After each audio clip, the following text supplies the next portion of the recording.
Well, hello YouTube, it's me Fortmaster, and welcome back to another Game Theory reaction. So, this is one I hadn't thought about in a while. Game Theory, you can't handle the Shipwrecked 64 ARG. So, Shipwrecked 64, when did they play that on GT Live? Because it's been a while at the very least, and I know that, like, Shipwrecked 64 came out in... what was it, 2022 at the latest? Never mind, they played it on GT Live like 3 months ago, so that's not as long ago as I thought. Haven't thought of it much. Granted, that's probably because I never watched the whole video. I don't know, maybe it's because it was kind of slow in the beginning. It didn't really catch me, so I just kind of put it aside and waited for the inevitable theory about it to come out, and lo and behold, here we are. Anyways, I mean, as I said, I didn't follow it all the way through, so I don't know entirely what Shipwrecked 64 is. I know obviously it's based off of like a Nintendo 64, given, you know, the name. I know you play as like a beaver who again was shipwrecked, and the gameplay kind of revolves around, at least of the normal game, you know, helping all of your fellow shipwreckees, whatever the proper word is, and just, you know, helping them with tasks to eventually find way off the island before a volcano erupts. So yeah, that looks fun. Yeah, but other than that, I don't know like how the ARG plays into it, or like what was wrong with the game per se. Like, is it haunted? Is like home to some sort of AI? Did they put people's souls into it? But I mean, I'm, you know, actually pretty excited to see this, because I'm looking at this and this is a 25-minute video. So, you know, they're going to be going into this. And again, it's about an ARG, so, you know, they're going to be going everywhere. So yeah, of course, as always, original video is linked in the description if you haven't seen it for some reason. Corner video will lead to my film theory reaction, and with all that out of the way, let's get this thing started then, shall we? Hello Internet, welcome to Game Theory, the show that's not afraid to admit when it's all washed up. On a video game I mean, I know that's a joke about, you know, the game Shipwrecked, but Tom, are you trying to tell us something?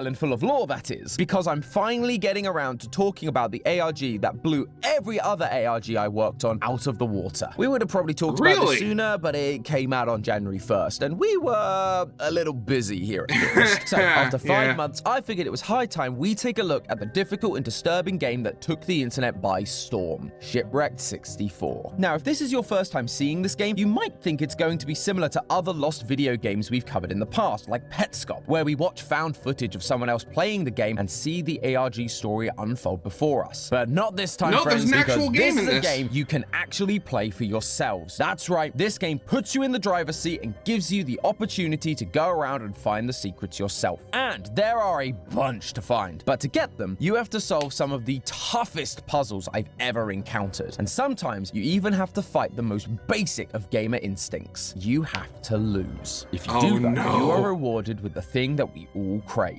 Lore about a company fallen on hard times, one man's desperate attempts to save his wife, and one of the most brutal mascot killers the internet has ever seen. This is truly one of the most disturbing and outright horrifying game experiences the internet has to offer. But it's also the most fun I've had solving an ARG in a long time. So let's set sail together, loyal theorists, as we go through the puzzles, solutions, and story of Shipwrecked 64. Booting up the game, we're immediately... So does that mean we're literally going to go through the entire thing in this one video, or is it going to be split up into like multiple parts? Given a choice. Well, kinda. We can see that there are two versions of this game. One from 2023, which is a recreated version of the original Shipwreck game for the Nintendo 64, and there's a locked version that appears to be that original game, the one that was removed from store shelves. However, to unlock that version, we need to complete the 2023 version, so off we go. We take on the role of Bucky Beaver and start the game shipwrecked on an island. No surprise there. We are then tasked with finding our crew and rebuilding our boat. The bad news is, you only have 5 days to do do it, as a volcano is due to erupt and destroy the whole island. So best get cracking. By exploring the island, you'll find your crew one by one, and they'll ask you to complete a mini-game to free them from the island's inhabitants and rejoin your crew. Walter Walrus needs you to platform your way to switches to free your second boat. Just don't move when the lights go out. Olive Otter asks you to collect 30 coconuts within the time limit, and Giovanni Goose needs you to stop the ovens from catching fire. You can also find the chief of the island, Chief Wolf, who gives you a minigame to rebuild your boat. Each time you play a minigame, time passes, so be quick about it. You can end the game in one of 4 ways. You can escape the island with or without your crew, or you can choose to stay with or without your crew to run out, killing everyone, or explore the volcano, finding a barge that will not only save your crew, but all the inhabitants of the island. However, the ending you choose doesn't really matter, because by getting any ending, you unlock the thing we're really after, the 1997 version of Shipwrecked 64. Okay, what's with the rabbit? I didn't see that before. When you start a new game and select this version, we are given a warning that it is not for the faint of heart and that it's unaltered from its initial release. If that's not an invitation, I don't know what is. This is where the true nature of this game starts to appear, because while on the surface it seems to be the same game, something is off about it. There are suddenly locked doors with what appears to be gibberish written on the signs next to them. But we're theorists. Nothing in these games is just gibberish. This is a substitution cipher, but it's not like one that we've used in the past. Essentially, it involves swapping letters back and forth to create a new phrase. A equals B, B equals A, C equals D, D equals C, and so on. Deciphering the 3 signs gives you the codes Layer 2 Room 1, Layer 2 Room 2, and Layer 2 Room 3. I was actually kind of looking forward to seeing how you figured it out, but okay. This doesn't mean a whole lot for us. But if you stand around for too long trying to figure it out, you'll see there's more wrong with this version of the game than a few misspelt signs. 1015 Hello International at 1520. From here, you can go. Oh, that's what they meant by mascot killer. They literally meant the killer was in a mascot costume. Oh god. And okay, I was wondering where they got that, that I guess you would call it realistic or high definition picture of the beaver. Yeah, so this is gonna get a little gruesome. Actually, now I'm curious. Like, how's the real life murder going to interact with the game? Because is this going to be a whole thing of where the killer was on the development team, and I don't know, out of just sick fascination, he ended up putting the hints to what he did in the game for people to find, like, oh, it was him, or something like that, as like some sort of weird form of self-incrimination? Or what's going on? Did somebody else on the team find out and put the hints in the game?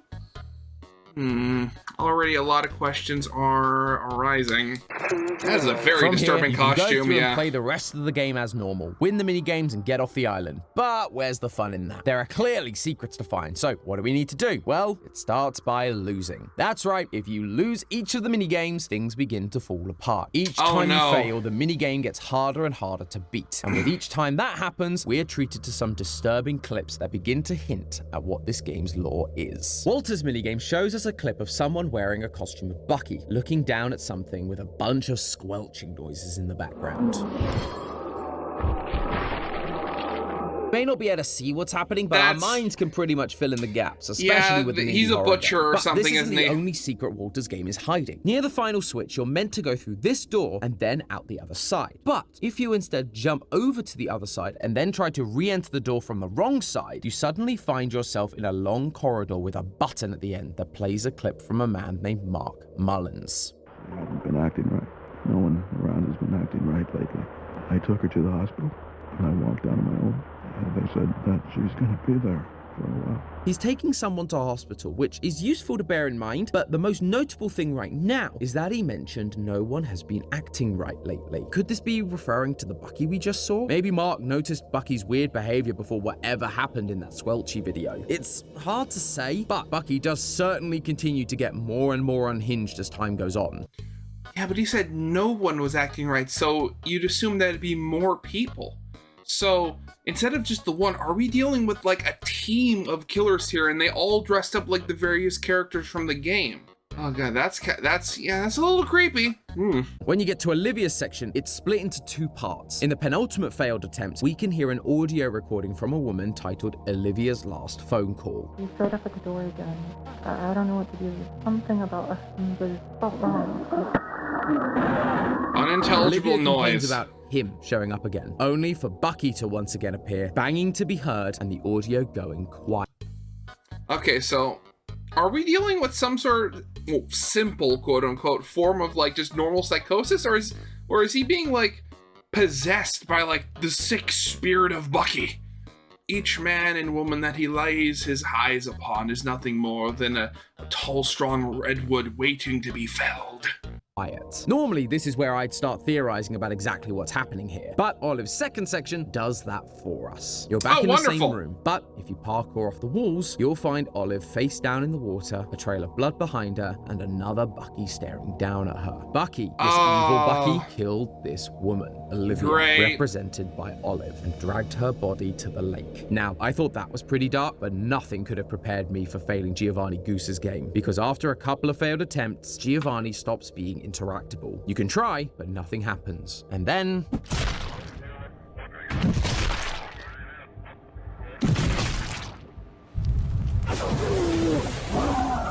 Sorry, we had to blur a lot of that for YouTube. So, if you were wondering, that is a man having his head bashed against a microwave and dunked in a deep fat fryer by Bucky. It is brutal. Yeah, well, I have to give this ARG credit. It is not holding its punches. I mean, sometimes you'll have them and they'll be like the actual events or murders will be like abstracted somewhat. Like either they're given some really weird depiction in game, or you don't see it directly. You only ever see, like, I don't know, the aftermath or like it happening like off screen or something. No, this is like just square, like dead center of the camera. You gotta give him credit. Really not what I or anyone expected when playing this game for the first time. Oh my god! Oh, jeez! So, what on earth is going on here? Well, if you break out of bounds through this glitchy wall during the Giovanni minigame, you can find a single oven engulfed in flames, with Giovanni Goose laying on top of it. It seems to be a recreation of the gruesome scene we just witnessed, with Giovanni Goose taking the place of the human whose head was shoved in the deep fryer. With these characters being mascot costumes, it's possible that the guy we're seeing is actually Giovanni's human performer, and he was brutally murdered by whoever was playing Bucky. This would also... Oh god, yeah. Again, so this is pointing more towards the fact that the person inside Bucky was one of the like development team or something, and he's like purposefully leaving a trail of clues showing that, you know, he did it or. Disgusting. And where did this render of the goose come from? That's also disturbing, because it's like it's designed to look like a mascot costume, but like from what I understand of, you know, basic human anatomy, people's necks aren't that long. Also confirmed that the dead version of Olive we see floating in the river was another recreated scene. And while we don't know what happened to Walter's performer, Bucky standing over him with squelching noises playing, yeah, it doesn't give me the best confidence. Yeah, not that brutal clip we no. just saw also gives us a date, 1990. But this game came out in 1997, meaning the company would have had to have covered all of this up for 7 years. Is that why these videos are present in the game? To expose the company that the Steam page tells us is known as Broadside Studios? But if that's the case, who's trying to expose them and why? For that, we need to go to this weird glitch you can find in the living quarters area after you fail the minigames. Walk into the glitching wall texture and you'll find yourself face to face with Chief Wolf once again. Only it's not Chief Wolf. The name that pops up on screen is Connor. At first I wondered if Connor was another victim of Bucky's, the actor for Chief Wolf, but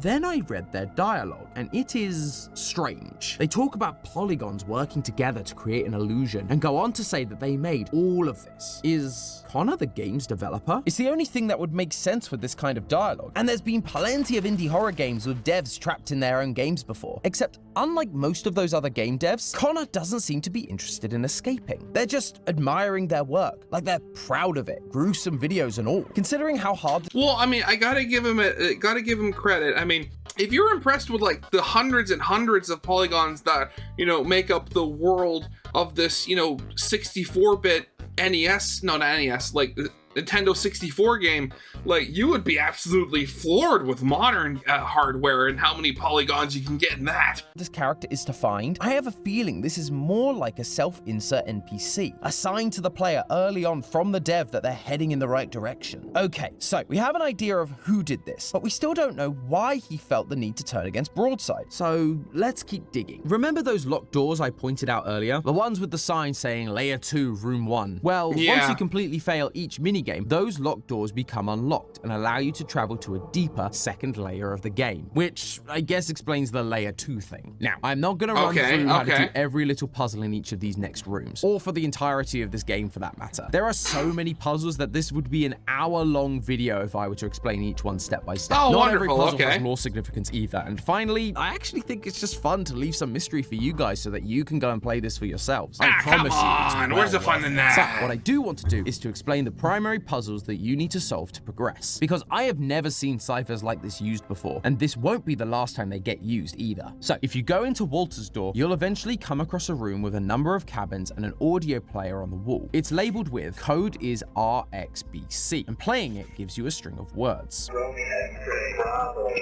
These words are part of the phonetic alphabet: Romeo, X-ray, Bravo, and Charlie. And look at that, those words line up with the 4 letters of the code label. But every keypad in the game is a 4-number code, not letters. So how does that work? Well, you have to take the number of times each word is said to get the number for each letter. In this case, Romeo is said 6 times, X-ray twice, Bravo twice, and Charlie 4 times. 6, 2, 4. That will unlock the next part of. See, if I were the one trying to figure this out, I would have just gone, like, what's the order in the alphabet?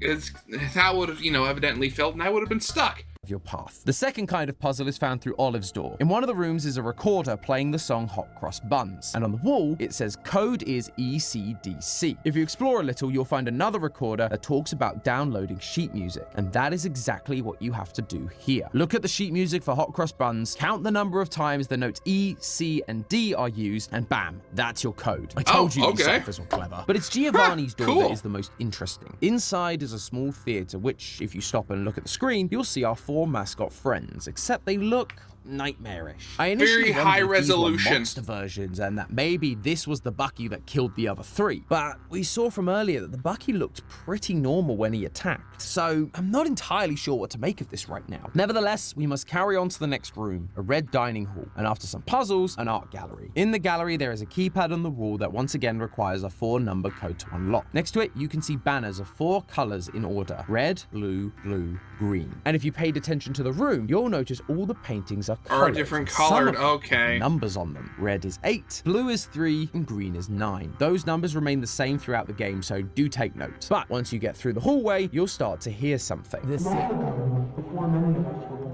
I like that they're just giving us the lore dump. That is exactly what they're doing, Matt. This audio gives you all the backstory on Broadside Animation that we could possibly need to know. We learn of a man named Rex, an artist that struggled to find success, but eventually, in the 1940s, his first character, a rabbit, suddenly took off, only for him to lose the rights to that character. Eventually, like Oswald and Disney. Okay, so that's what's happening here. Leading to the creation of Bucky Beaver. If this sounds familiar, it should. It's exactly the same thing as what happened to Walt Disney and Oswald the Lucky Rabbit, and the rise of arguably the most famous cartoon character of all time, Mickey Mouse. And just like good old Disney, after a lot of success with this new cast of characters, eventually they would open up a theme park called Studio Grounds. However, this recording offhandedly mentions a previous park that Studio Grounds is based on, one located on an island that you could only travel to by boat. To get to this point in the game, we've traveled through kitchens, dining rooms, beach huts, pools, theaters, all things that would make sense at an island theme park. It's not just the murders that are being recreated inside this game. This whole place is a Matt. This audio gives you all the backstory on Broadside Animation that we could, but eventually lose the right. It should arguably the success with this new recording offhanded island, dining rooms, park. It's not just the murders that are being recreated inside this game. This whole place is a recreation of that original theme park, Broadside Beach. Beyond the corridor is a museum. Okay. I mean, we're only halfway through the video, but still, as always, I'm hooked. It really does show, like the effort that goes into some of these. So does this mean, Broadside Beach, does that mean it was closed down probably because of the murders? Like, as I said, like, these, the videos were from 1990, but the game didn't come out until 1997. So, well, actually, wait, no. Because, like, Disneyland was, like, wait, was it the 60s or 70s? When did Disneyland first come up? Yeah, 1955. So, I mean, that would be pretty, so, I mean, if the first version of the park, like, that would be really late for a Disneyland analog to open. So what's going on with the timeline here? Museum and a switch. Hit it, and we end up in a new hub room. Solve the puzzles, and we find a computer with a switch that opens up a browser tab showing us a website for a company called Cogware Games. This About Us page tells us about the employees: Elizabeth, Harry, and Connor. Looks like we were right about Connor being the dev of this game. These guys talk about their desire to pursue 3D graphics as well as adult humor and, quote, some edge. Yeah. 3D graphics, it'll never catch on. Yeah, I think you might have overshot that one, guys.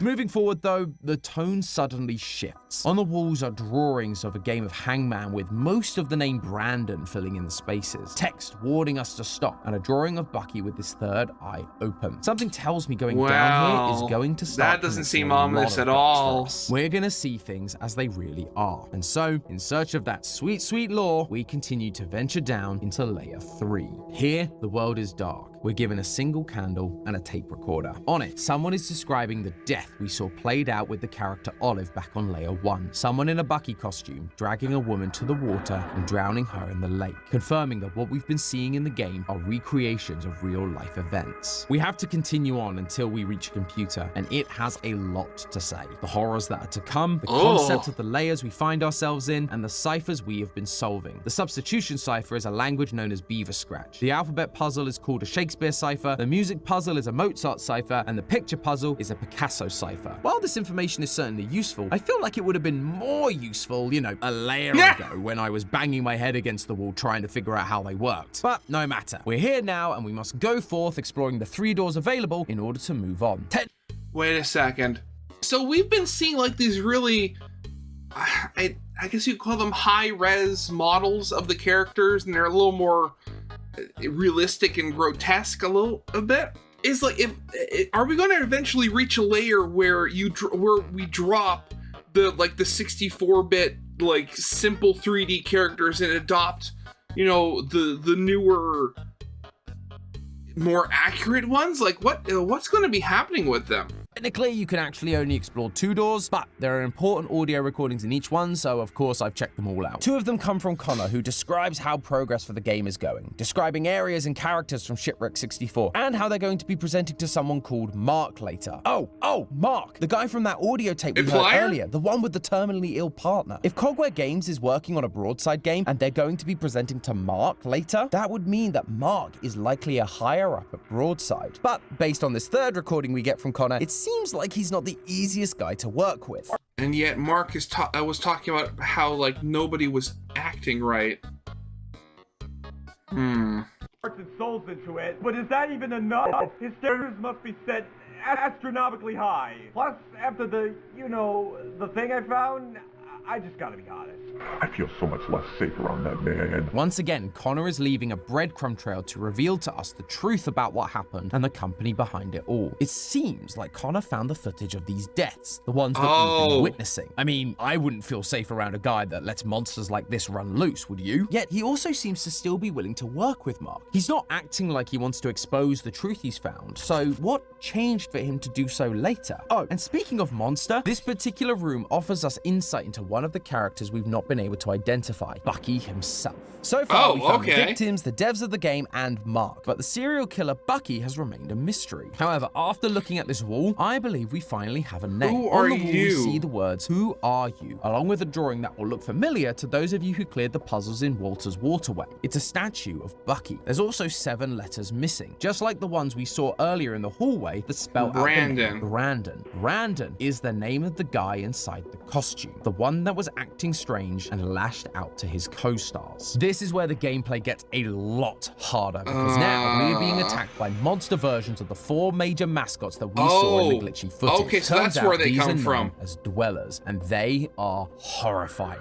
But regardless of this new threat, we are still on the hunt for lore, and it is everywhere on this floor. If you look at the... Okay, I swear, I'd love... Okay, I'm gonna have to look for, like, a playthrough after this, because I gotta figure out, like, how long is this actual game? Like, man. Walls very carefully while you're solving puzzles, you'll find notes from Cogware Games, and these blow a massive part of the Broadside backstory wide open. There are dozens of these notes around the level, but after just a couple, you start to get the picture. I was at the offices last night. I had brought a drive with me. It contained our presentation for Broadside. I didn't grab the drive on the way out. When I slid my drive into the slot, nothing I included was there, but instead a branching web of folders, the contents of which were repulsive. Many different folders, so many names, so many labels, so many mistakes. It's sickening. Folders dedicated to old cartoons, but not just that, cover-ups too. A little girl was crushed in the squirrel cruise, quite literally, head caught between the track and the boat. I saw the pictures. It's as bad as you think. Oh, how did and it she gets get worse, there? So much worse. Not only have guests died, but employees have too. Before Studio Grounds, they owned an entire island. And on that island, at the very least, there were 3 deaths. Connor definitely saw the horrifying footage that we've seen. The 3 employee deaths that happened on an island resort owned by Broadside.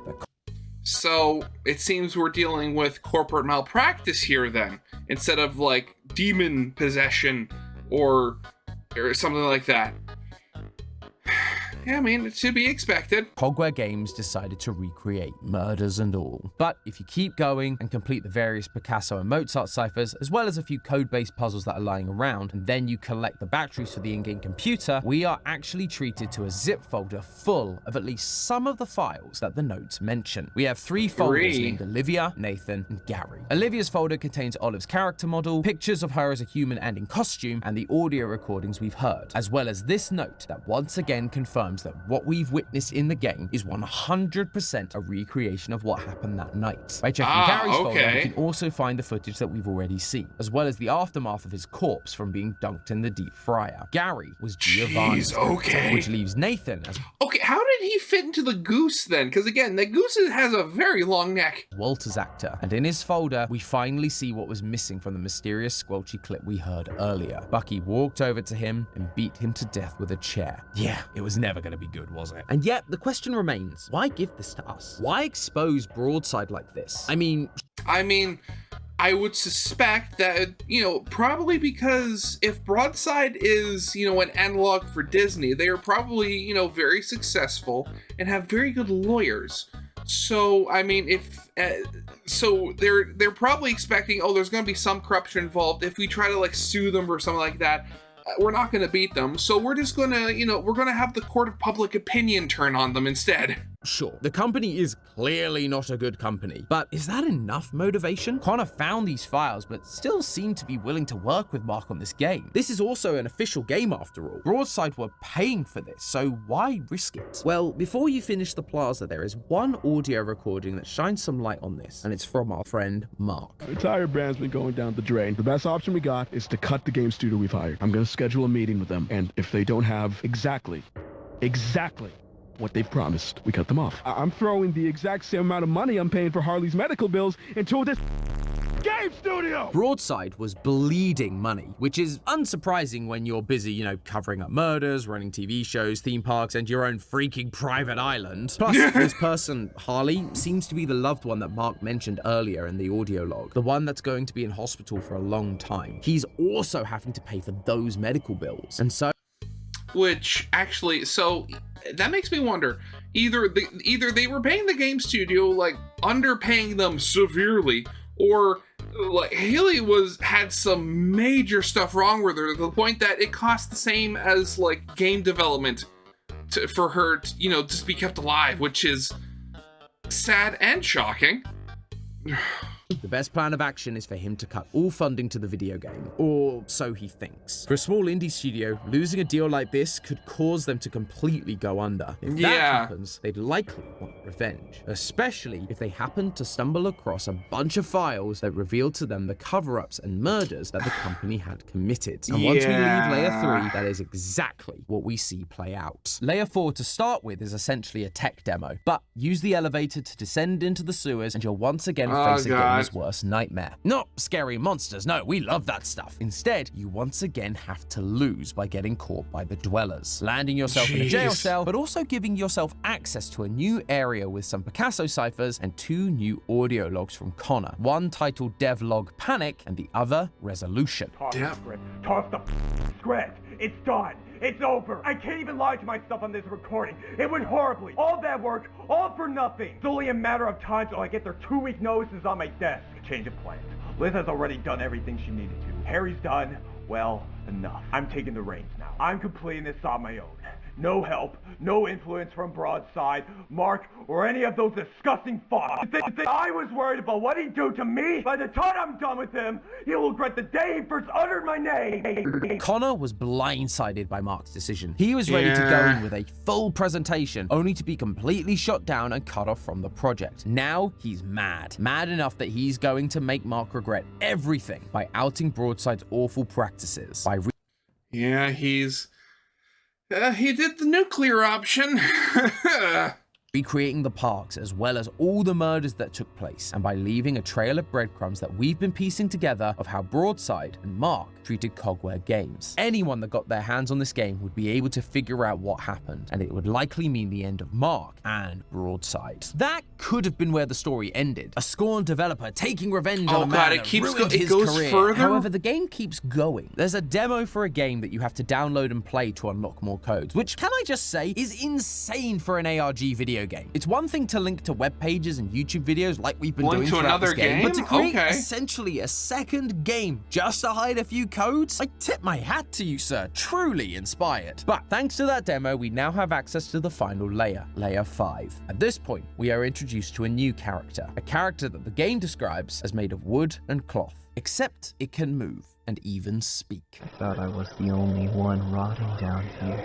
So much has happened. God, that's creepy. It's all beyond your understanding. I need you to find me. If you do as I ask, you'll know everything. Every single detail of what's happened. You are speaking my language, weird statue-looking thing. And so oh God, wait, is that supposed to be the wolf?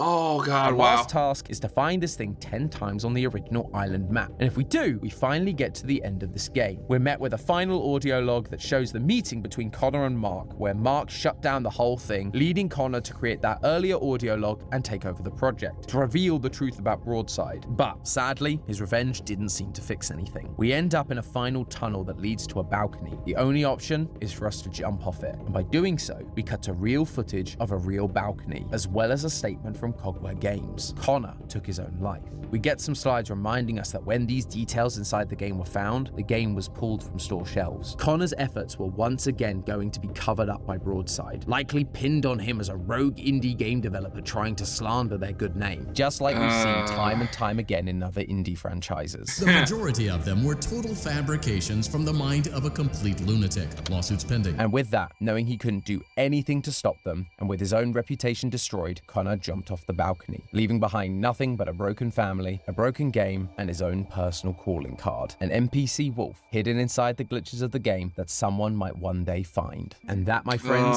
is the sad but incredible story of Shipwrecked 64. The story of a studio turned theme park attraction that was responsible for the deaths of dozens of people, only for them to cover up the entire thing to keep their success going. It's a story of a CEO who appeared to be ruled by greed, cutting corners, staging cover-ups, and firing a game studio that was genuinely just trying to make a good product. But it turns out it wasn't greed, it was love. Mark was desperate to save his partner. They needed life-saving care, but as is often the case, the cost was just too much. So he did the only thing he could, cut off the game studio funding, only for them to reveal to the world all the tragedies his company had caused and tried to hide. He tried to stop it, but after all these years, the truth has finally been revealed. In the end, both sides ended up losing. What an incredible incredibly powerful story and an incredible gaming experience. However, while I feel really good about the answers we come to today, I can't help but feel there's more that I'm missing. I know that there's a bunch of posters and audio recordings we didn't get to mention simply due to time, but even still, despite the length of this video and the hours I've spent playing the game, I actually think I've only scratched the surface. We still don't understand why Bucky's actor went on a murder spree. If this game is designed to be a recreation of the real island, then what are the dwellers about? We saw enough pictures of these nightmarish characters, so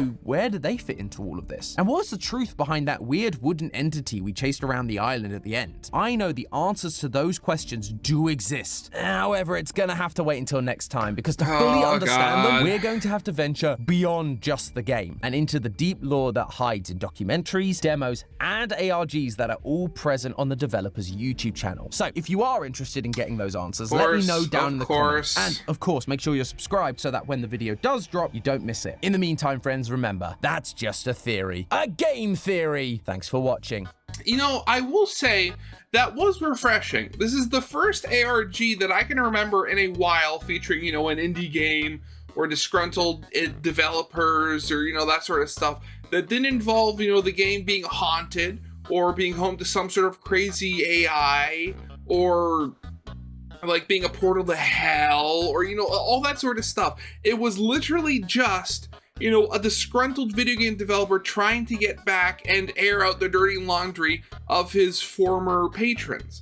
Unless there is more stuff hidden in the extra parts that Tom was talking about before outside the, you know, the actual ARG part of the ARG.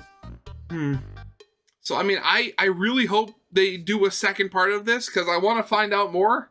But yeah, so I guess that's going to be it for now. So, of course, as always, original videos linked in the description if you haven't seen it yet for some reason. Corner video will lead to my film theory reaction. And with all that out of the way, I hope you guys liked. If you did, leave a like, subscribe if you have not, and I'll see you guys next time. Goodbye.